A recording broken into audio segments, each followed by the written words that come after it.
Headphones on.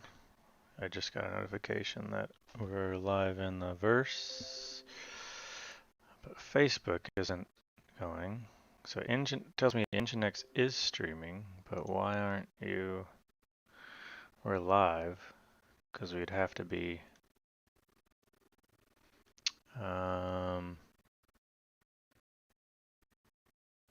It has to be going through Nginx because the configuration is set to go do that.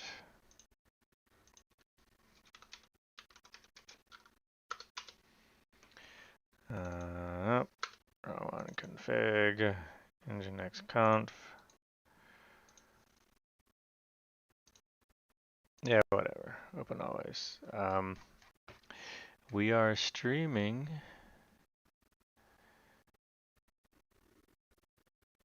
to Facebook, unless we're pushing to restream, and we're pushing to Facebook with the last.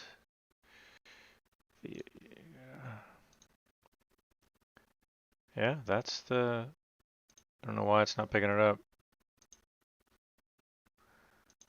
We're not streaming to Facebook, but whatevs.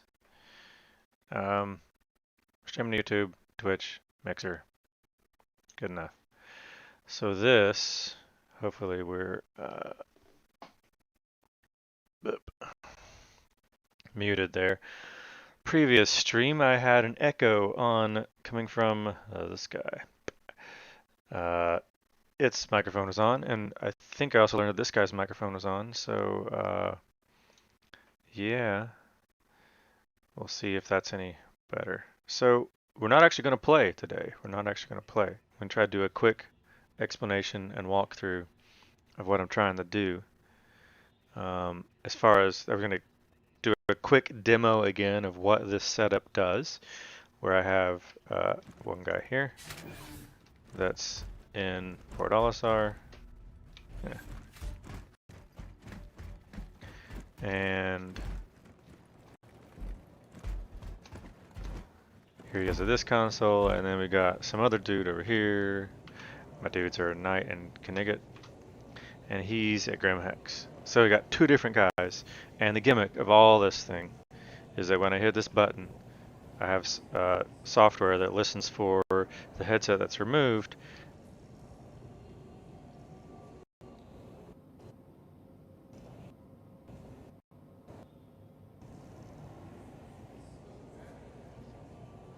Swaps. I can't talk during the swap because the microphone is truly disconnected from the PC, and there's nowhere to. The audio's not going to go anywhere while I'm swapping. But here it's swapped, and actually swapped the keyboards too. So now what was the secondary guy is now here, and what it was the primary guy is now here. Where it gets confusing is there's nothing on the screen here that tells me who this is. And there's nothing on the screen here that tells me who this is. So I have to remember who it is. So I have a couple of things I'm working on, and that's the point of this video. The original idea was they're coming out with Dygma keyboards, DYGMA. They have a really cool split keyboard. I like the split keyboard. I don't use it much, mostly because I really haven't gotten into PvP very much. But when I get onto foot playing, I think this is going to be really nice to have this setup where I have a split keyboard. Hopefully you can see it from the top down. I should see if I can monitor it from here. Yeah, I can monitor it from here. See what it looks like. No, thanks. Boom. So yeah, I can see. Alright, no, I don't want that. So I've got my monitor going here. So, make sure the volume's all the way down, because that would cause an echo. The other thing I've worked on is I'm now using my phone. You can't really see it. I'll show you maybe on the overhead here. I'm using my phone as the side camera here, as my shoulder cam. And time delay has thrown me off by looking at this. But here is the split keyboard. So Dygma Labs, they're making a split keyboard. You can go to their website. They got a really sweet keyboard, and apparently it'll be shipping in May. Well, it's near the middle of May, end of May, near the end of May. Um, so I don't know for a fact. They're like $300 keyboards, or $200 or $300 keyboards. So I don't know yet if I want to do it. But the keyboards are RGB controllable. They're split keyboards that I can program the RGB. So the original idea was when I do the swap, I already have the event set up. I'm already doing a whole bunch of stuff inside of the swap. It's one more drop in the bucket for me to just say, well, change the colors of the keyboards. I could change the colors of the mice, but Corsair, I don't yet know how to control the Corsair RGB. There probably is a way. I think there is an open source library for me to control Corsair RGB colors. I need to do it in .NET because that's what my app is written in.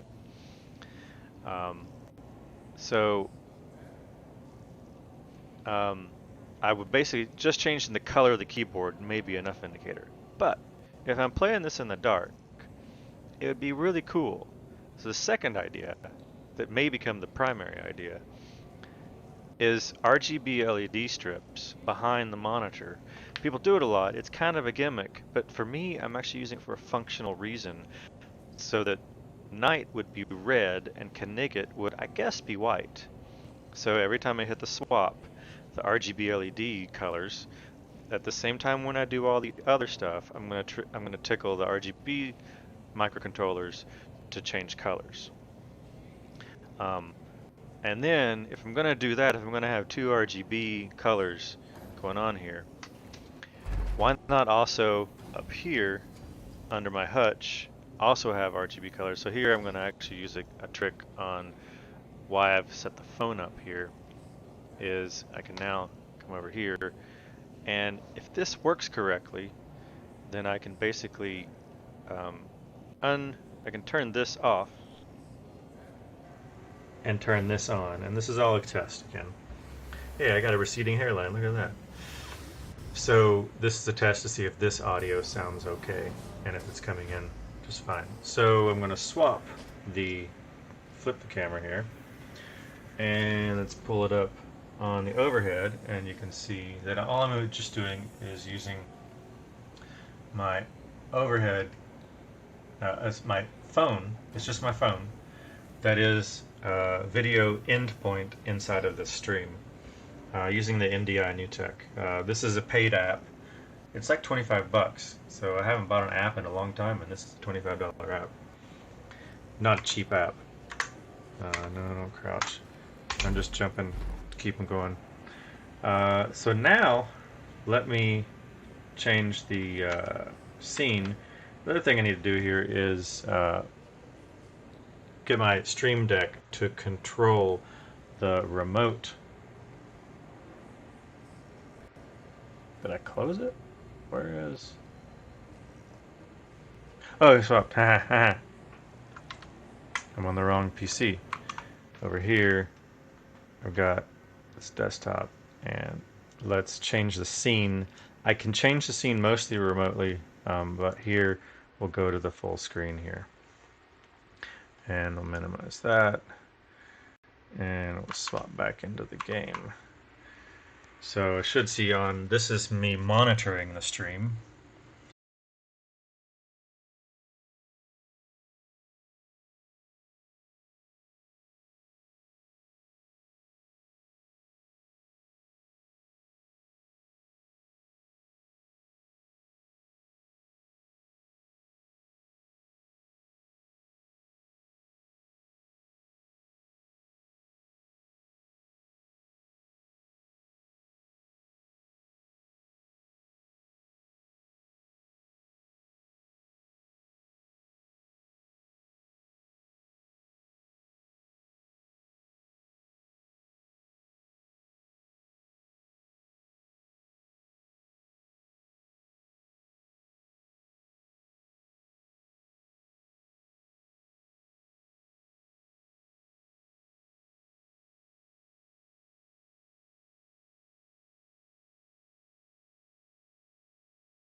There, now I have to swap out my audio because the headset,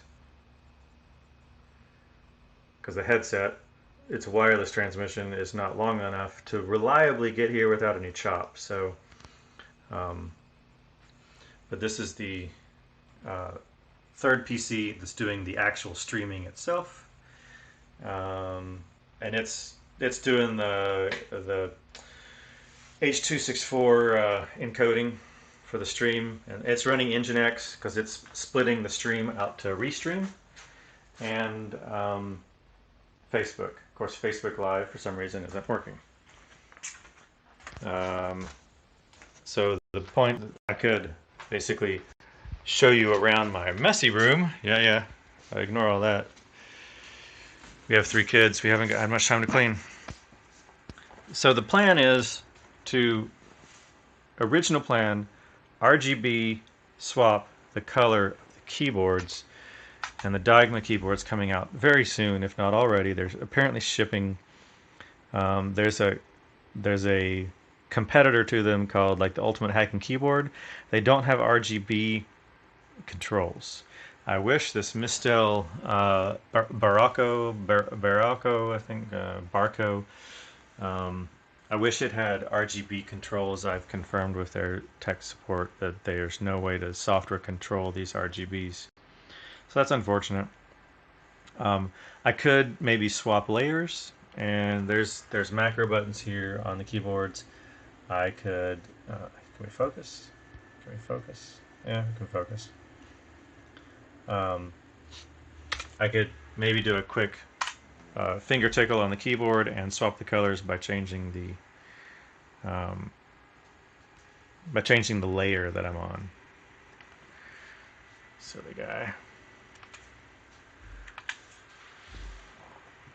So, plan 1, swapping the keyboards. Plan 2, putting RGB LEDs around the screens. But if I'm going to go that route, why don't I just put RGB LEDs up on the hutch? That's why I've taken down one of my fluorescents here, the bulbs right here. And I'm going to just run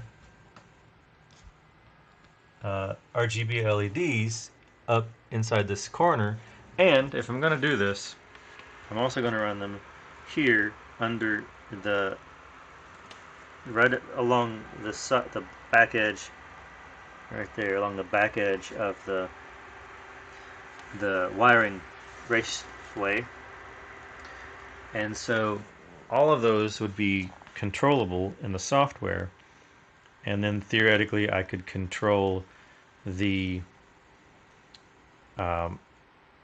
ambient lighting. So now I'm starting the process of learning about microcontrollers and how to control these lights, and whether I have one. So I've done the math of adding up all the perimeters of the monitors and the top track here, and this is like 69 inches, and this is like 34 plus 14 times 2, and this is 24 plus 11 times 2, and this is 40 plus 20. All that adds up to about over 24 feet, so I'm calling it 25 feet of RGB LED. And now I would have a decision on whether I have a single microcontroller controlling the 25 feet of independently addressable RGBs. So let me go back actually to the other mic. I'm kind of curious what the mic difference is.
this yet, so go back to you. And then this phone, waiting for the stream to catch up.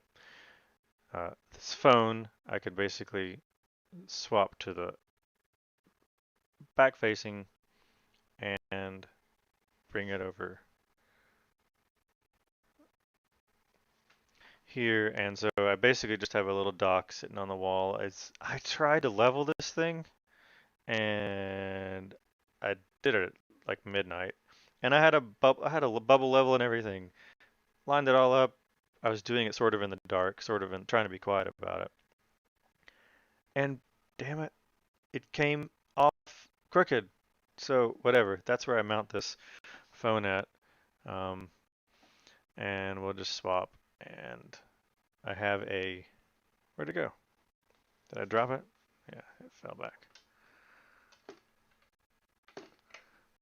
Magnetic charge port that I plug it into, so I can easily plug and unplug without hurting the connection. And then set this back very precariously. It's totally not happy with my mount job on how I did that. I'll redo that with a more proper phone holder. So does anybody have any experience with RGB controls? I know there's NeoPixels with the WS2812. I'm totally butchering the model numbers, but there's different LED chips basically, and newer ones coming out all the time. And Adafruit has some really good ones, but dang, they're expensive. This would be 25 feet would be $400 worth of LEDs, over $400 I think, to get the good ones. Well, if I'm going to do this work, I'm not going to put single color analog. I'm definitely not going to put analog RGBs in here.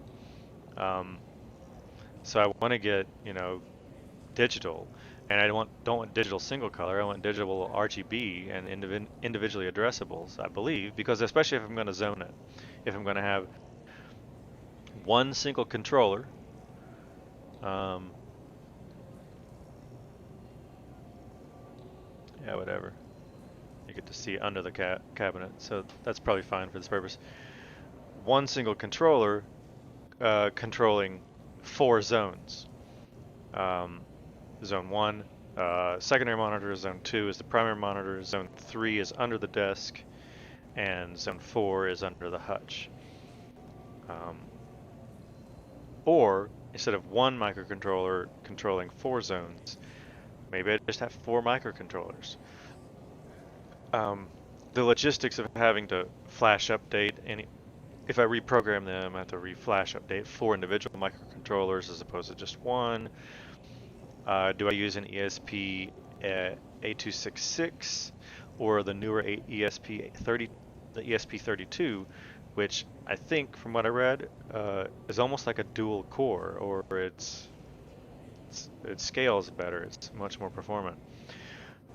Would that do me any good? Would that be of any help to me in assistance?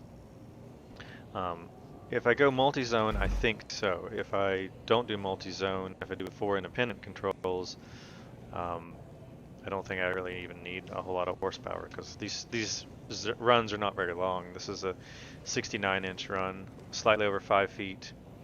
This is about 60s. That's for 28. 64. Yeah, 68 plus 28. Call it 90.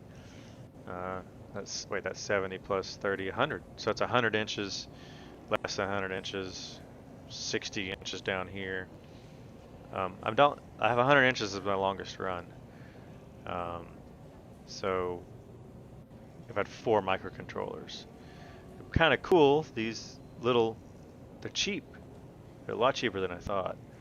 I was looking at Arduinos at first, so I started getting familiar with what is going on nowadays. Now the ESPs, you can get them really cheap. You can get Arduino knockoffs for cheap too. I totally get that. But you can probably get the ESPs for knockoffs for cheap too. But I can get a pack of 5 ESP 8266s for less than 25 bucks, or $5 a piece, which I think is still cheaper than the cheapest knockoff Arduino of quality. So that's the plan, is to functionally RGB colorize the screens, not just for the, ego stroking of having like people that have big screen TVs and they put lights behind it. Great, whatever. But like, it's actually functional. And then if I'm going to do that, also I can have these flicker. I can have them if I'm on the air, kind of a red light if I'm on the air, or maybe not red, but cyan if I'm on the air. I can have buttons over here on my Stream Deck that I could control the lighting. I think that'd be cool. Since I have software running on both PCs, the Stream Deck is actually shared between the PCs on the swap. So when I swap, the Stream Deck disconnects from one PC and connects to the other. So from the Stream Deck, I can change the color. I could theoretically program the RGBs from the control the RGBs from the Stream Deck. So that's the plan. And I wanted to live stream this. I thought about recording this, but then I have to edit it. I really just don't like recording videos, and I have no time to edit stuff. So I'd rather just live stream. The whole point of this is just disconnect my phone, show you the video. Like, I'm not going to edit this stuff down.